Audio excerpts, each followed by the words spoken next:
Avez-vous déjà remarqué que certains hommes ne courent jamais après les femmes, et pourtant, ce sont elles qui les poursuivent? Pendant ce temps, les hommes qui font le plus d'efforts finissent par être ignorés, ghostés ou placés dans la friendzone. Pourquoi cela arrive-t-il? Parce que les hommes qui ne courent pas après les femmes ont un état d'esprit complètement différent, un état d'esprit qui les rend magnétiques et presque irrésistibles. Aujourd'hui, je vais tout décortiquer pour vous. Attention, cela va remettre en question tout ce que vous pensiez savoir sur l'attraction. Êtes-vous prêts? Voici ce que nous allons voir. D'abord, nous allons analyser les changements d'état d'esprit clés qui font que les femmes viennent à vous. Ensuite, je révélerai les comportements subtils qui distinguent les hommes poursuivis de ceux qui poursuivent. Enfin, je conclurai en vous montrant comment appliquer ces changements immédiatement pour arrêter de courir après les femmes et faire en sorte qu'elles vous poursuivent. Ici Relations dévoilées, bienvenue sur la chaîne, c'est parti. État d'esprit numéro 1, l'état d'esprit d'abondance, pourquoi ils ne courent pas après les femmes. Voici la vérité brute. Les hommes qui ne courent pas après les femmes ne les considèrent pas comme leur seule source de bonheur. Ils savent que leur vie a de la valeur, avec ou sans femme. C'est ce qu'on appelle l'état d'esprit d'abondance. Cet état d'esprit est un principe fondamental qui sépare les hommes qui attirent les femmes sans effort de ceux qui galèrent constamment. C'est la croyance qu'il n'existe pas une seule femme parfaite pour vous, mais des millions d'options. Perdre une femme ne signifie pas perdre vos chances en amour, en sexe ou en compagnie. Votre bonheur et votre confiance ne dépendent pas des femmes, ils viennent de l'intérieur. En revanche, les hommes qui fonctionnent avec un état d'esprit de rareté l'opposé de l'abondance pensent, si ça ne marche pas avec elle, je ne trouverai jamais une autre comme elle. Ils se disent, je dois tout faire pour la garder intéressée, sinon elle risque de me quitter. Ils pensent, je dois prouver que je suis assez bien pour elle. Et devinez quoi? Cette désespérance se sent à des kilomètres. Mais un homme avec un état d'esprit d'abondance pense différemment. Question franche, combien de fois avez-vous couru après une femme pour qu'elle finisse par perdre tout intérêt? Et combien de fois, en l'ignorant, elle s'est soudainement mise à faire plus d'efforts? Ce n'est pas un hasard, c'est le pouvoir de l'abondance. Comment appliquer cet état d'esprit immédiatement?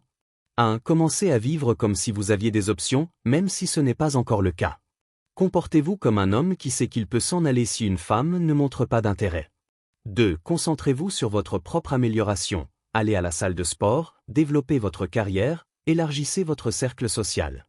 Plus vous vous améliorez, plus les femmes viendront à vous naturellement. 3. Considérez les femmes comme une partie de votre vie, pas comme le centre de celle-ci. Si une femme sent qu'elle est tout votre monde, elle perdra rapidement de l'intérêt. 4. Ayez une attitude de « prochaine ». Même si vous ne sortez pas avec plusieurs femmes, gardez l'état d'esprit que vous pouvez la remplacer si elle ne répond pas à vos attentes. État d'esprit numéro 2. Créez de l'attraction, pull, au lieu de pousser, push. Laissez-moi vous expliquer. La plupart des hommes poussent, ils envoient trop de messages, ils initient toujours les conversations, ils surexpliquent. Cela hurle « j'ai besoin que tu m'aimes ».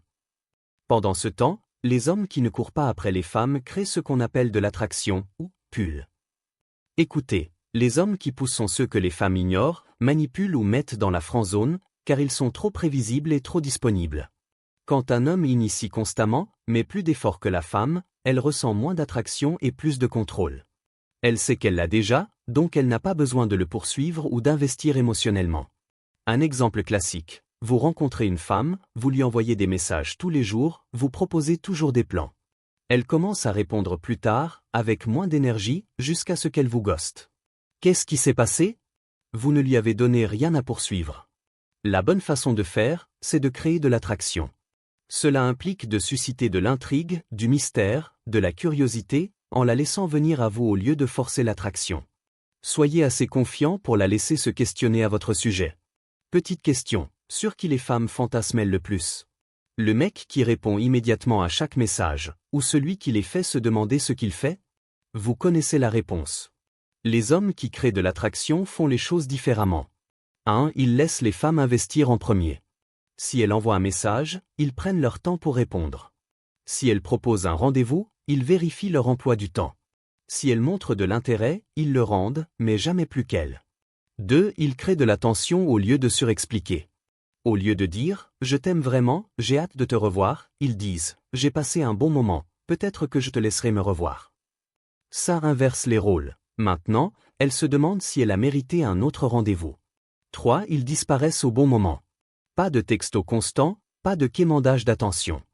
Juste assez d'interaction pour maintenir son intérêt, mais pas assez pour qu'elle se sente en plein contrôle. Comment créer de l'attraction dès aujourd'hui? 1. Adaptez votre effort au sien, ne le dépassez jamais. Si elle envoie un message, envoyez en un. Si elle appelle, retournez l'énergie, mais sans excès d'enthousiasme. Si elle propose un plan, alors seulement prenez les devants. 2. Soyez imprévisible. Ne textez pas tous les jours à la même heure. Variez vos réponses, parfois rapidement, parfois lentement. Gardez-la dans l'incertitude sur ce que vous faites. 3. Utilisez un langage ludique de push-pull. Par exemple, au lieu de dire « J'ai adoré notre rendez-vous, on recommence », dites « C'était sympa, mais je me demande encore si tu es assez cool pour un deuxième round ». Riez-en, soyez taquin. Au lieu de dire « Tu me manques », dites « T'as de la chance que je pense à toi aujourd'hui ». Cela doit rester ludique. Quand une femme sait qu'elle vous a sous son emprise, l'attraction s'éteint. Mais quand elle sent qu'elle doit vous conquérir, c'est là qu'elle commence à vous poursuivre. Ne soyez jamais trop désespéré.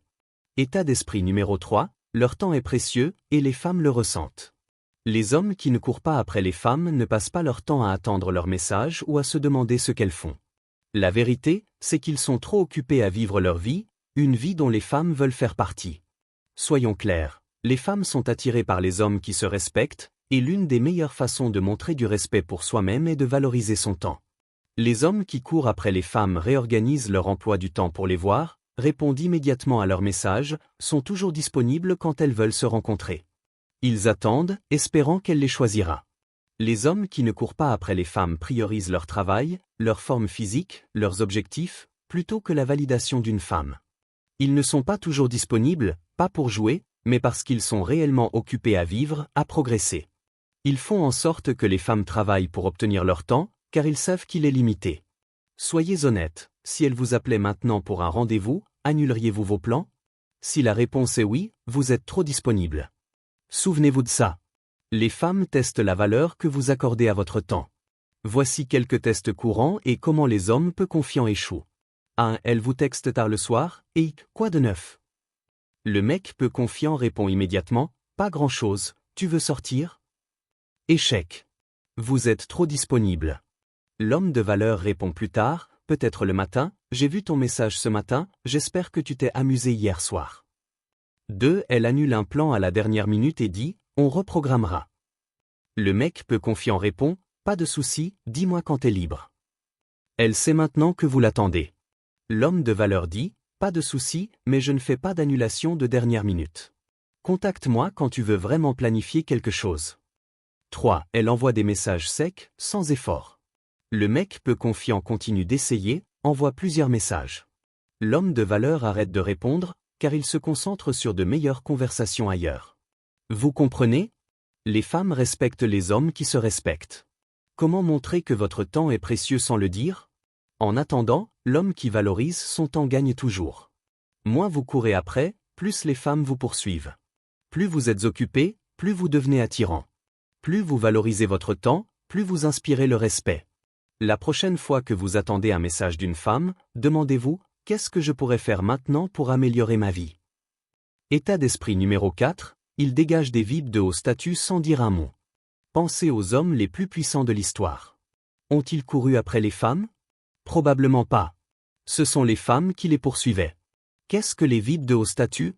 Les femmes sont programmées pour être attirées par les hommes qui inspirent le respect, exudent la confiance et n'ont pas besoin de validation extérieure. C'est une domination silencieuse qui pousse les femmes à les poursuivre. Le piège, c'est que les hommes de haut statut n'annoncent pas leur statut.